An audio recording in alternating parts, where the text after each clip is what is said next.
Oke. Ya, halo selamat sore teman-teman. Hari ini kita coba jelasin saham Antam ya. Jadi di sini ada Om Hanif, ada Om Indra yang coba kasih insight-insight ke teman-teman bagaimana performanya saham Antam, baik dari sisi financial, juga dari sisi volume, dan juga forecast nanti ya. Dan kita juga coba analisis peer-to-peer ya Om, apa aja sih yang saham-saham di industri pertambangan gitu. Jadi kita coba mulai teman-teman.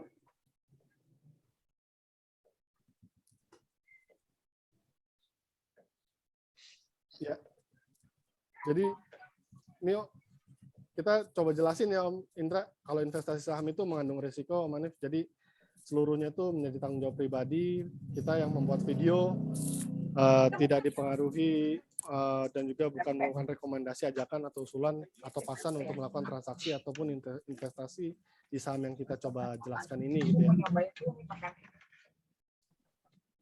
Nah, yang ini bagaimana nih Om? Kalau tentang profil dan data kunci PT Antam, coba bisa dielaborate nggak Om Hanif atau Om Indra?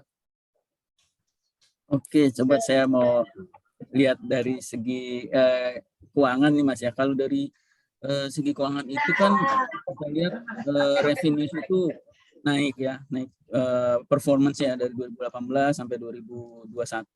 Cuman yang di 2019 itu sempat turun walaupun pendapatan naik di 2019, tapi dia ada net profitnya itu turun ya. Kalau kita lihat itu kenapa? Karena ada kerugian kurs, terus ada apa namanya beban entitas asosiasi ya. Jadi kan ditambah lagi ada keuntungan hasil akuisisi di 2018 membuat dia semakin selisihnya itu net profit itu jadi jauh dengan 2019.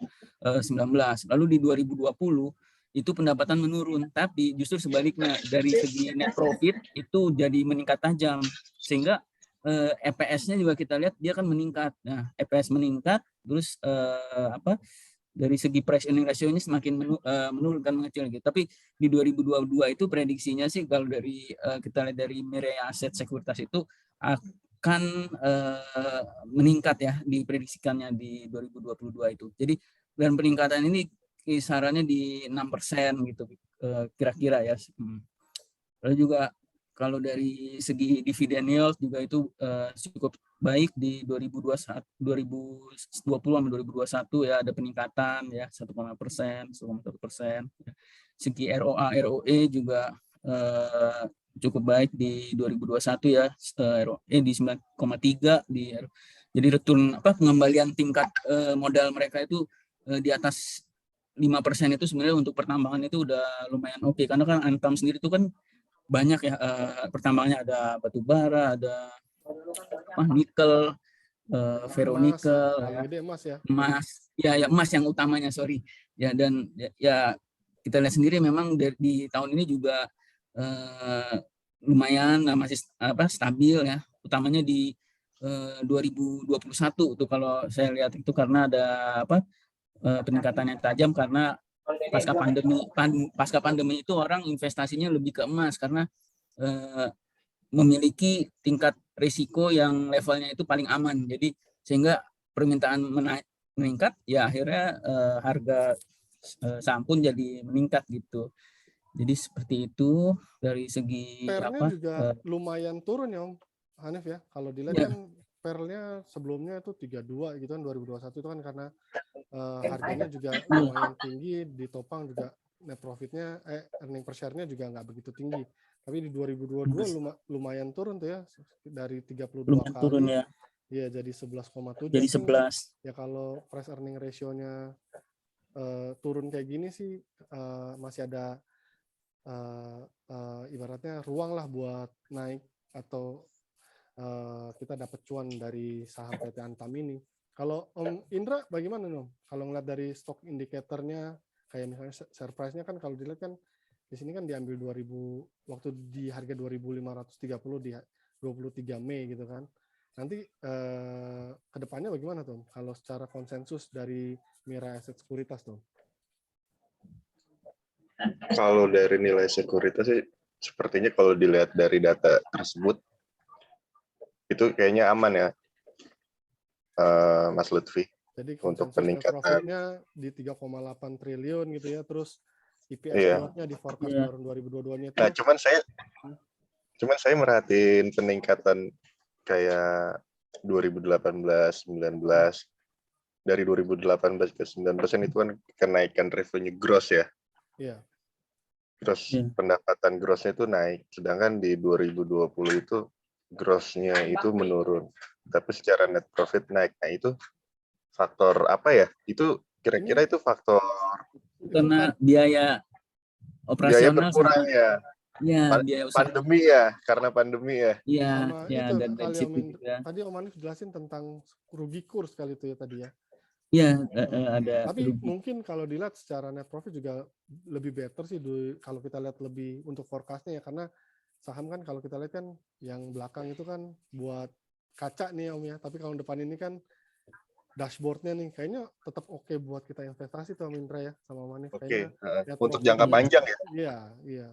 Dari sisi nanti kita lihat juga ada chart-nya nanti di sisi harga komoditas yang dia banyak jual atau dia banyak dihasilin sih.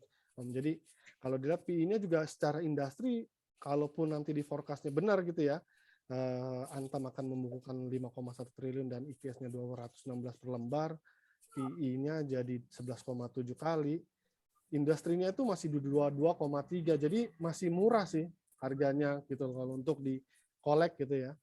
Juga kalau dilihat kan juga ya yang paling rendahnya harganya di 1.700, paling tingginya di 3.170.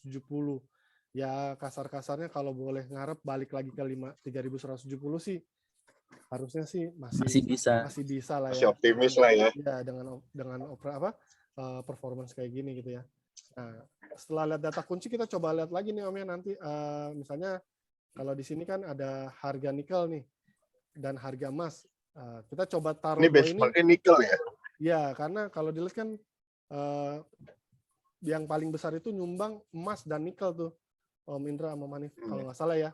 Nanti coba kita lihat aja di revenue breakdown-nya kita udah buat. Nanti kita lihat bener nggak sih yang dua ini sebagai driver dan harganya juga walaupun turun secara year on year juga masih naiknya tinggi gitu ya. Kayak nikel itu hampir naik berapa ya?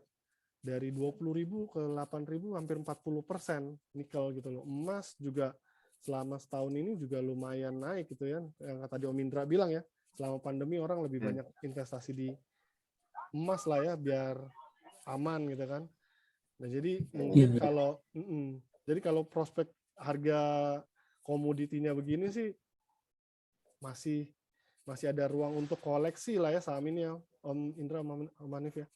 Untuk Iya, apalagi ini kalau kita lihat dari sisi industri nikel juga kan belakangan ini kan ada rencana kerjasama proyek pembangunan pabrik baterai baterai mobil listrik itu ya, dan kerjasama Antam dengan PT Industri Baterai Indonesia. Nah itu juga salah satu trigger kenapa harga nikel itu naik, lalu juga harga sahamnya Antam itu berpengaruh sistemik juga kalau mungkin kalau saya lihat seperti itu gitu. Terus juga ada di tahun ini tuh kenaikan harga komoditas itu termasuk nikel itu karena ada sentimen geopolitik Rusia Ukraina tuh diproyeksikan juga akan terus berlanjut tuh hingga kuartal 3 ya di September. Jadi itu ada kemungkinan juga itu potensi potensi proyeksi kenaikan harga sahamnya juga mungkin bakal bagus. Jadi ya semoga aja gitu. Iya. Tapi kalau kita baca berita juga kayaknya kemarin kan yang Pak Presiden juga baru resmiin pabrik LG Energy Solution itu kan yang di Batang Jawa Tengah itu kan salah satunya kan kerjasama antara LG yang dari Korea sama si Antam kan ya untuk produksi baterai gitu ya, selain dengan Indonesian Battery Corporation gitu ya. Ya mudah-mudahan dengan diversifikasi yang lebih produk yang value added bukan cuma ore-nya doang atau ferronikelnya doang, kemungkinan apa yang dihasilkan Antam akan lebih berharga sih ke depannya ya. Makanya kayaknya si Mirai itu analisis dia punya forecast income-nya itu lumayan naik signifikan tuh. Itu pun juga di net income-nya juga lumayan signifikan tuh. Gitu. Dan kita tahu Apalagi juga juga kayaknya terkait ferronickel juga bagus katanya ya Mas ya. ya, ya. Di Itu ada produk apa? turunan kan ya. Banyak Iya, dipakai untuk juga yang ya. Sebagai yang pelapis di baja kan ya untuk anti karat. Semapis Baja. Itu tuh Ya. katanya ada kerjasama juga dengan PLN. Akhir tahun ini bakal di apa sih ya? Saya baca itu ada bangun smelter ya, akan bangun smelter dan ini untuk Antam dengan melakukan sinergi dengan PLN. Ini bagus sih kalau saya lihat itu prospeknya gitu. Jadi ada sinergi BUMN lah di situ untuk Ya, pembangunan apa smelter ferronickel itu di Halmahera kalau nggak salah. ya, Rencana untuk mudah-mudahan 13.500 ton ya, kapasitasnya itu Mas. mudah-mudahan nggak impor raw material lagi lah. Jadi apa yang Iya, dibuat economic value added-nya Antam dapat, Indonesia juga dapat, iya. yang pemegang sahamnya Value-nya juga. mudah-mudadan juga dapat nanti ya Om ya. Hmm. Iya, Berarti iya. untuk investasi jangka panjang mendingan Ya cemplungin kalau uang di situ ya. ya kalau boleh uang jajannya bisa mulai investasi saham yang fundamentalnya bagus lah kayak model Antam gini ya Om Indra ya. Jadi Mm-mm. selain investasi juga dilihat-lihat lah saham-sahamnya yang mungkin yang dia market leader atau dia ya setidaknya state owned lah atau BUMN lah ya. Jadi lebih aman kan kadang-kadang sekarang kan orang pengennya untung cepat gitu kan cuma ngeliat technical doang kadang-kadang fundamentalnya di Padahal ada high risk-nya juga kan. iya padahal kan setiap keuntungan yang dapat kan risikonya harus ditanggung juga gitu kan ya. Gede. Iya. Nah ini Loss-nya bisa cepat hilang juga. iya, iya. Semakin cepat didapat, semakin cepat dihilangin juga ya, Tuan Mindro ya. Iya. Banyak kan kita jangan salah pilih saham-saham gorengan ya kan. Iya. Tiba-tiba Ini termasuk startup iya, naik, tiba-tiba berapa minggu anjlok. iya, ini termasuk oke Jangka nih. pendek kayaknya. Bang. Jadi kalau bisa ya ini mudah-mudahan kita punya analisis juga bisa ngebantu teman-teman yang mau mulai investasi di Iya, saham gitu ya, Mindra Manif ya. iya. Jadi Iya, kita benar. juga mau main saham juga kita lihat dulu nih Iya. Nah, data ini finansialnya selanjutnya seperti kita apa. coba lihat data selanjutnya nih, Om. Di sini kita udah coba buat kemarin ya. Nah, ini sekilas tentang si PTNK-nya baik dari income statement, balance sheet, sama cash flow. Ini bagaimana nih Om Hanif? Kalau dilihat Ya, kalau slide-nya. dari income statement seperti tadi saya sempat ngomong di 2019 kan dia net income Anjlok ya? turun ya, anjlok karena tadi apa rugi atas anak perusahaannya sama satu lagi itu kerugian kurs. Padahal tuh pendapatan dia naik kalau kita lihat di yang biru itu apa diagramnya itu ya. Lalu pas di 2020 dia meningkat net profitnya gitu. Jadi profit margin juga jadi bagus kan. Dia apa lebih sehat lagi di 2020 dan 2021. Untuk balance sheet kalau kita lihat dia dari segi total liabilities yang warna orange itu dia di 2021 udah menurun dari dibanding 2020. Itu karena obligasinya udah jatuh tempo. Jadi dia udah lunasin di 2020. Makanya itu di cash flow kalau kita lihat di 2020 itu dia ada biaya yang tinggi yang di warna orange itu warna hijau ya yang financing. Nah, di 2020 tapi di 2021-nya menurun karena udah dilunasi kan. Nah, Sudah di ada 2020 pembayaran di obligasi ya? ya. Nah, tetapi walaupun pembayaran sorry. Justru ini kalau menurun ini makin cash-nya makin berkurang banyak. Sorry. Maksud saya kalau yang hijau ini kan dia di 2021 itu semakin tinggi karena dia udah lunasin di 2021 itu obligasi mereka jadi obligasi pemerintah ya kan dia under inalum kan. Nah, tapi kalau dari segi cash flow from operation which is dari revenues dia, dari other income, nah itu kan masih tinggi. Kita lihat dia apalagi di 2021 kan itu di 5,2 triliun gitu. Jadi untuk segi cash flow sih masih sehat lah ya dari sehat segi ya. perputaran cash flow mereka ya. Karena kadang-kadang kita lihat cash flow itu yang belum paling utama sih emang dari operating ya. Selama operatingnya positif seharusnya mereka punya cash flow quite good lah ya, nggak mengkhawatirkan atau jangan pendanaannya tinggi ya Om ya. Ya pendanaan jangka pendeknya jadi lebih tinggi kan kalau operation cash flow-nya negatif kan gitu. Ya ini good juga sih juga jadi. Gitu. Ya karena kadang-kadang kan orang lihat kan ya profitnya masih oke tapi kalau solvabilitasnya kurang bagus ya kan kadang-kadang kan fair juga tuh akan ngegerus kedepannya akan ngegerus profitabilitasnya juga karena biaya bunga gitu kan ya. Iya. Iya, Oke. makanya di balance sheet itu debt to asset itu Mas, yaitu lumayan turun kan kalau kita Iya. lihat di warna ungu itu.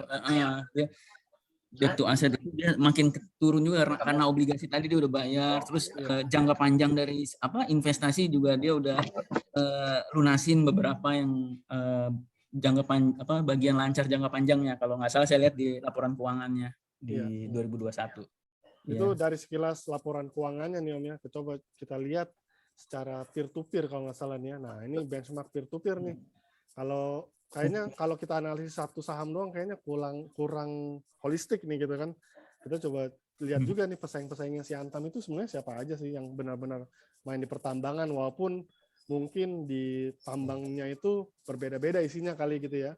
Mungkin kayak Vale mungkin kuat di nikelnya, Aneka Tambang kuat di nikel sama di emas. Kalau Merdeka Cooper ini namanya aja udah gold, pasti rata-rata sahamnya tambangnya itu isinya emas. Mas Ya. ya.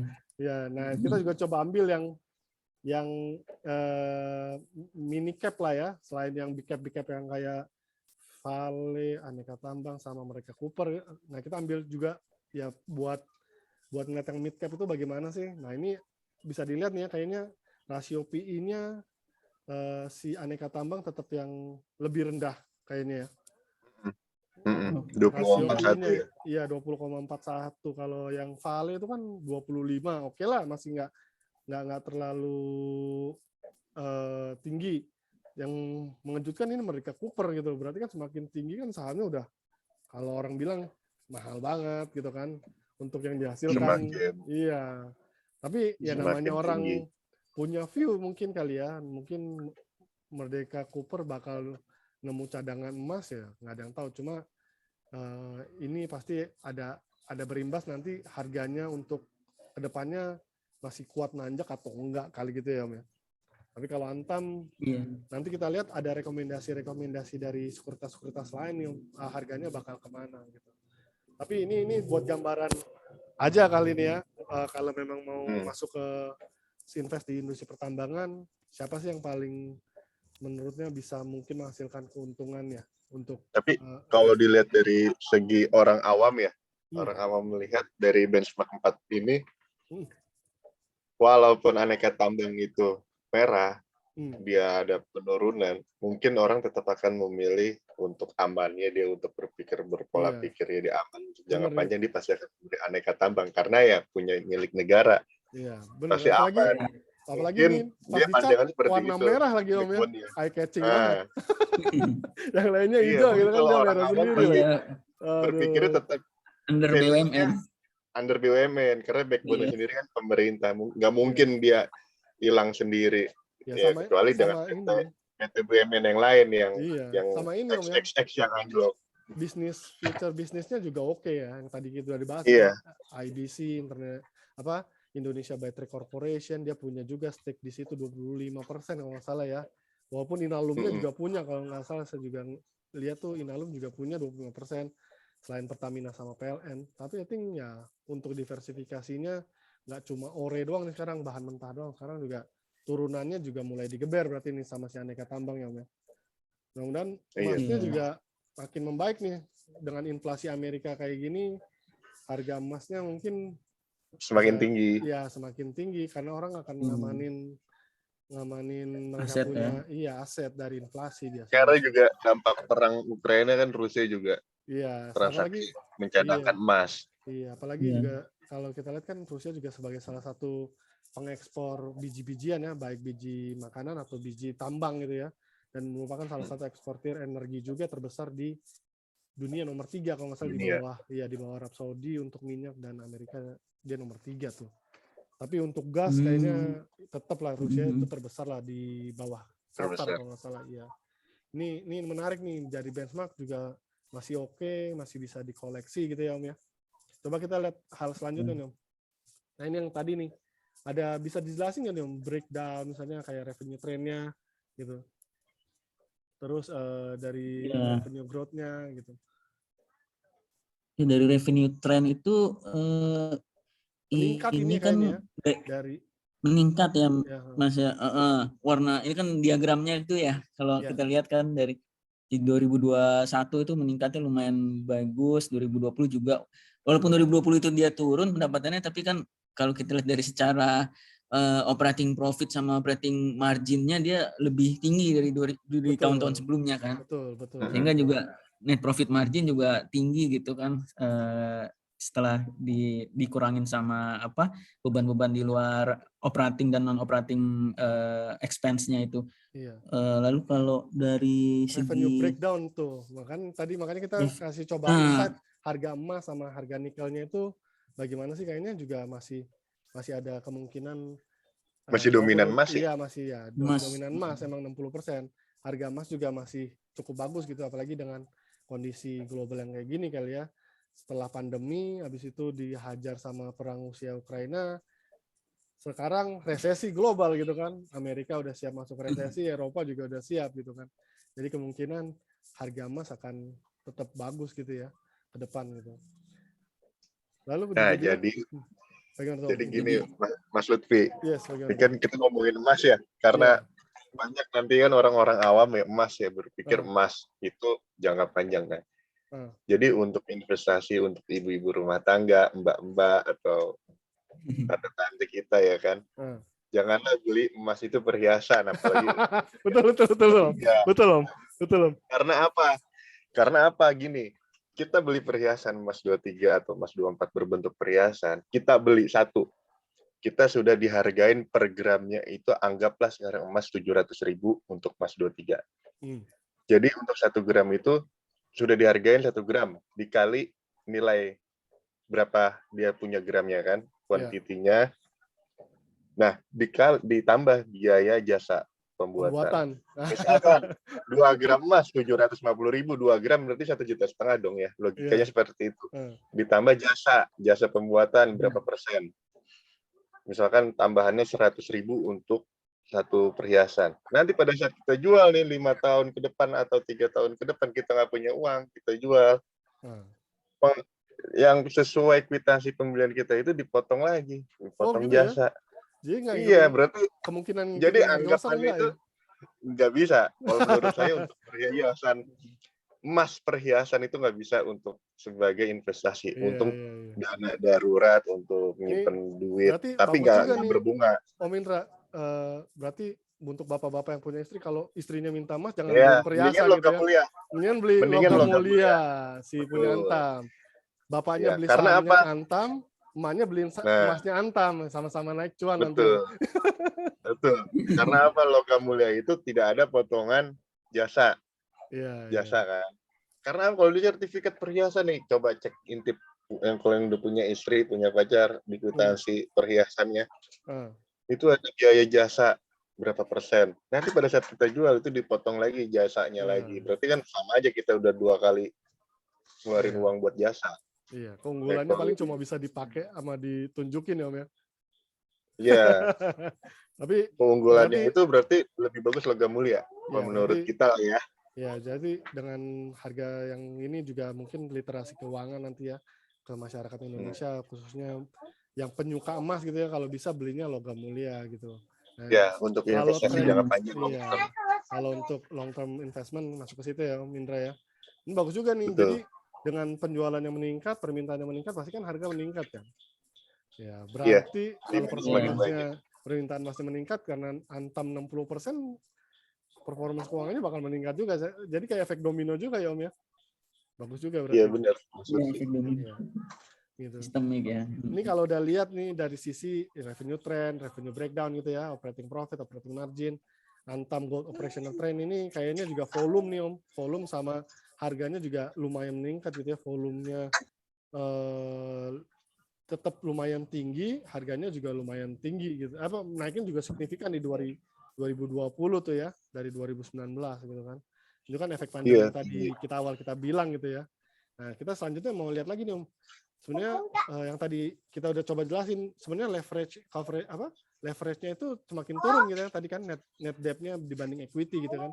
Berarti sekarang benar-benar Antam itu operasionalnya atau untuk apex-nya itu berasal dari kas internal gitu kan ya. Iya. Betul. Eksternal ya. Ya. Ya, ini lumayan juga nih dari tingkat solvabilitas juga oke gitu kan. Gitu. Berarti Terus dia nggak dari ada pendanaan investasi dari ya, luar ya? ya lebih rendah Utang lah nggak ada ya. utang ya? Lebih rendah lah. Kadang-kadang orang Indonesia kalau dengar utang itu alergi ya Om ya, padahal utang itu bisa sebagai utang yang produktif sebenarnya gitu ya. Tapi ini nggak apa-apa, ini gambarannya si PT Antam, Aneka Tambang ini net debt-nya itu berangsur-angsur lebih membaik lah, gitu ya, Lebih turun. baik. Iya. Ini juga kalau dari COGS breakdown-nya dia ada pembelian precious metal, terus juga biaya bahan bakar, terus Bahan bakar. iya. Ini kayaknya Transportasi ya. iya. Ini kan namanya mining kan alat-alatnya kan butuh bahan bakar gitu kali ya. Terus juga transportation sama kita punya fee biasanya nggak tahu nih ke pemerintah gitu kan. Biasanya kan ada royalti atau apa gitu kan ya. Ini batu bara tuh biasanya yang ada royalti begitu tuh. Gitu. Tapi ini kalau dilihat nanti ada lagi nih Om. Batu bara tuh kecil lah dari produknya si Antam. Jadi harusnya sih yang emas ini yang jadi utamanya sih gitu. Nah, yang kita lihat lagi nih Om, yang tadi kita bilang ya. Ini kan kalau dilihat tuh produksi emasnya itu kan nilainya bukan produksi ya, maksudnya secara volume penjualannya meningkat tuh dari 19 triliun jadi 26 triliun lah. Ferronikelnya juga, biji nikelnya juga gitu. Yang lain-lainnya yang kayak alumina, bauksit, perak itu mah produk Anjlok ya? turunan lah ya, walaupun anjlok tapi produknya kecil kontribusinya tuh. Jadi harusnya sih nggak yang 3 atas aja deh yang dilatin. Kalau Antam 3 atasnya oke, emas, ferronikel, biji nikelnya oke, harusnya performanya tetap oke tuh. Ini ada insight lagi nggak Om tentang yang produk-produk ini nih Om Indra, Om Hanif? Karena main contribution itu berarti di 3 ini Mas ya. Ya, yang di atas emas, ini ferronikel. ya, yang di atas ini ya. Ini selama ini masih bisa mendapat cuan, apalagi terutama yang ini ya, harga emas sama volume produksinya mereka si Antam meningkat, harusnya sih di performanya bisa terjaga positif sih. Gitu. Ini gambaran dari breakdown dia punya bisnis lah ya, produk gitu ya, dari tahun 2020 ke 2021. Yang lainnya kecil lah, kayak perak, batu bara, kontribusinya kecil lah, cuma 116 tahun ini, tahun lalu cuma 146 miliar gitu kan, kecil lah, nggak terlalu, kalaupun turun nggak terlalu mempengaruhi kinerja keuangan sih kalau kita lihat ya. Nah ini selanjutnya, iya, ini aman lah harusnya ya dari sisi mereka punya produk tetap bertumbuh sih. Nah ini Q1 2002 compare sama Q1 2021. Kita ambil dari Mirai sama konsensus nih Om. Hampir sama sih, baik dari revenue, yang di running sama Mirai aset itu akan tumbuh 25%, konsensusnya 24% gitu. Gitu ya. Terus yang income net profitnya juga sama tuh, inline tuh. Tahun ini Mirai proyeksi 51%, si konsensusnya 40%. Mirai lebih sedikit bullish sih. Tapi oke lah, tetap nggak akan terlalu jauh sih nanti. Nah, mungkin kita lihat lanjutnya, ini kesimpulannya nih Om. Yang tadi performanya si Antam itu pendapatannya di batas estimasi gitu. Tapi emang benar sih, selain dari membaiknya pandemi, produksinya membaik, harga-harga komoditas juga kayaknya booming lagi di 2022 gitu Om ya. Itu juga mempengaruhi sih performanya si PT Antam gitu. Nah, si Mirai bilang rekomendasinya beli nih Om, 3.700. Kalau menurut Om masih oke nggak nih? Sekarang kan harga 2.300 nih. Nah, dia target price-nya di 2023 di 3.700, berarti kan kemungkinan upside-nya kan 54% lah ya. Itu tuh masih oke tuh ya. Iya, ya. Kalau saya lihat, saya pernah lihat di investasi.com apa ya, itu level apa dia tuh namanya yang resistance ya, level resistance dia itu di hampir 2.000, 2.900 ya. Jadi menurut 2.900 Mas ya. Lutfi kalau 3.700 dia agak jauh nggak sih Mas? Ya, resisten Menurut itu kan analis kan sebenarnya katanya. sebenarnya kan orang mau banyak buang barang di situ kan ya. Maksudnya resisten Iya. itu orang banyak buang saham PT Antam itu di 2.900. Tapi sebenarnya kalau resisten itu jebol sih kemungkinan masih bisa terus sih.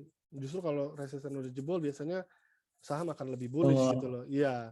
Tapi ya itu trennya tergantung makin lagi. ini ya. Iya. Tapi itu tergantung si PT Antamnya sendiri performanya 2022 bener nggak forecastnya akan kejadian seperti itu ya, seperti yang sudah dilakukan oleh analis-analis saham ya di perusahaan sekuritas gitu. Itu Ya makanya nggak menutup kemungkinan sih. ya nggak Mm-mm. kemungkinan, tapi dengan Soalnya 2019 ke 20 itu saya ngelihat signifikan ya Mas ya, dari 800 ke 2000-an gitu. Jadi naik iya berapa ratus persen tuh. iya itu Gimana? emang orang biasanya akan investasi yang safe haven lah, kayak yang juga rendah terkontaminasi sama inflasi lah ya, kayak Antam, kayak emas gitu ya. Iya. Nah, si Antam ini yang produsennya itu sih. Kalau yang lainnya bagaimana Tom Indra? Ada yang bisa dikasih lagi nggak nih? Misalnya kesimpulannya apa sih biasanya dari PT Antam ini? Ya, kalau kesimpulan dari segi apa namanya itu, dari segi keuangan, dari segi performa keuangan itu sehat sih kalau untuk Sehat ya? Aneka Tambang sendiri. Nah, dia semakin dari 2020, 21, dari 2018, 19, 20, 21 itu kan ada peningkatan yang baik. Iya. Jadi menurut saya sih Masih kalau bisa emang kita dikoleksi lah ya. mau berinvestasi masih bisa Iya. masuk ke sini. Tapi emang kalau dilihat emang ini kan coba Mas target price-nya nih Mas Indra Mas Hanif. Ada Credit Suisse bilang buy di 2.800 gitu kan. RHB bilang buy di 3.450. Ya, di Mirai bilang Ya, berarti 3.700, Macquarie 4.200 ya. Kalau kita ambil berarti kasarnya, artinya iya masih bisa naik beli, berarti. artinya sehat. Iya.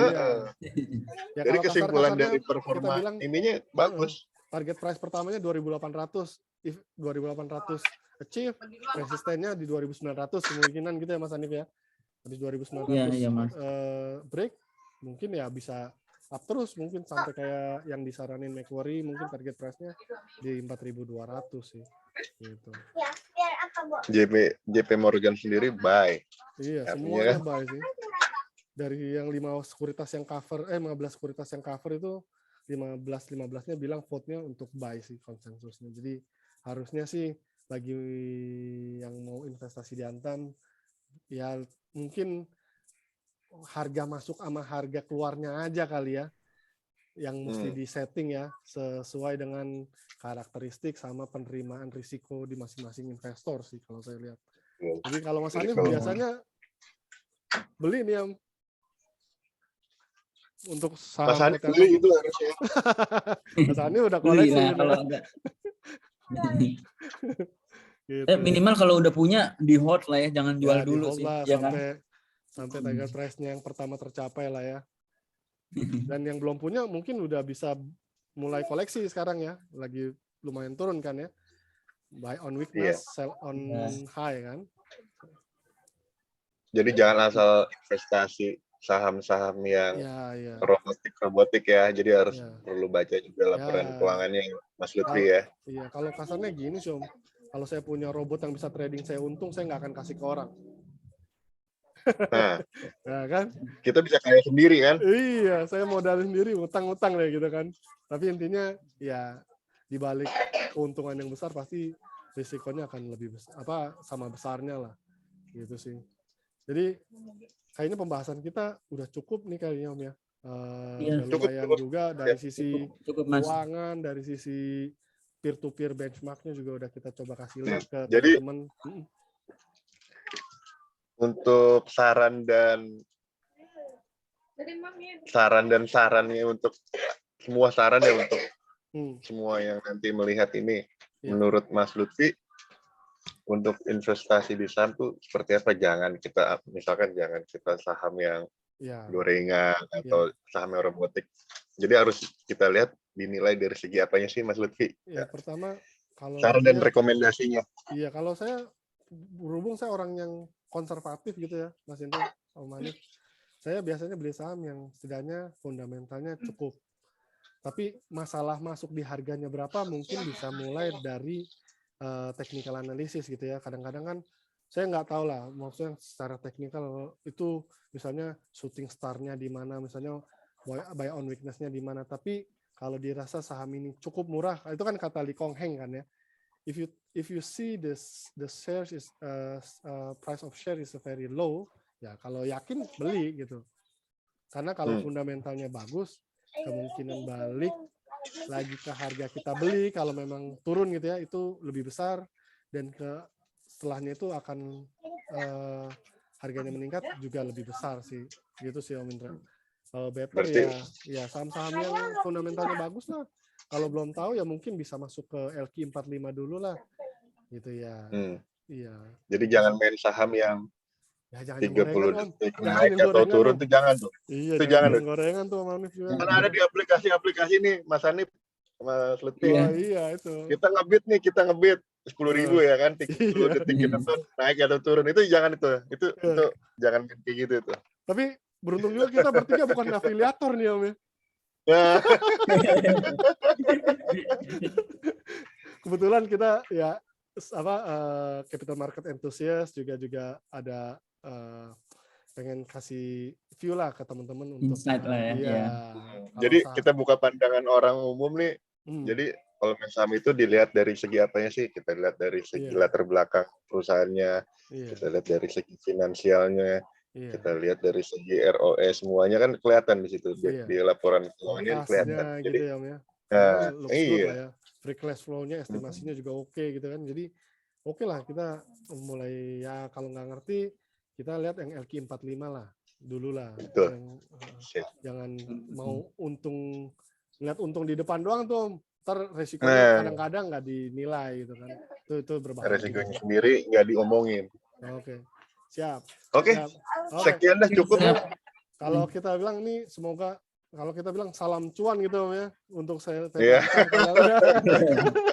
kalau udah mau mulai investasi gitu Om ya. Jadi sekian dulu kali dari kita ya Om untuk analisis Antam. Kita akan ketemu di video selanjutnya mungkin nanti yang kita lihat insight apa lagi yang kita memberikan ke penonton atau calon investor di saham lah. Nanti stay tune di YouTube kita bertiga nanti ada. Oke. Ya, Mas Lutfi, makasih Mas Lutfi. Terima kasih Mas Lutfi. Mas Indra. Terima kasih Mas Hanif. Oke. Thank you. Thank you. Ini dibolongin, Mbak.